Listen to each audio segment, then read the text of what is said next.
आज की कहानी है हमेशा सीखते रहना चाहिए। किसी गांव में एक कारीगर रहता था जिसका एक लड़का था। कारीगर अपनी छोटी सी झोपड़ी में टोकरी बनाता था जिन्हें वह 20-20 रुपए में बेचा करता था। अब कारीगर बूढ़ा हो चुका था। उसने सोचा कि मैं अपने बेटे को यह टोकरी बनाने का काम सिखाता हूँ। लड़के से कहा कि तुम उसे सीख लो, मैंने तुम्हारे दादाजी से सीखा है। यह हमारी पीढ़ियों से चला आ रहा काम है। अच्छा काम है, लड़का भी मान गया टोकरी बनाने का काम सीखने को।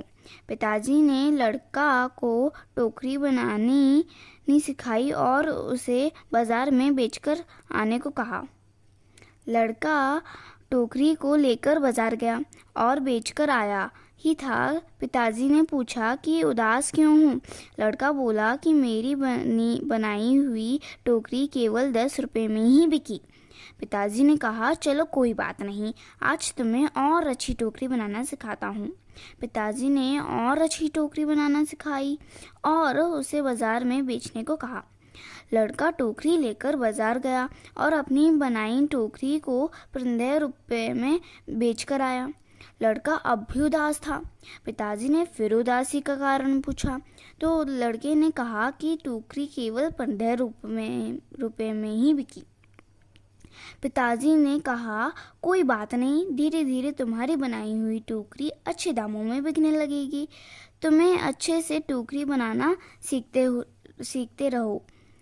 पिताजी ने और अधिक अच्छी टोकरी सिखाई और टोकरी बनाकर बेचने को कहा।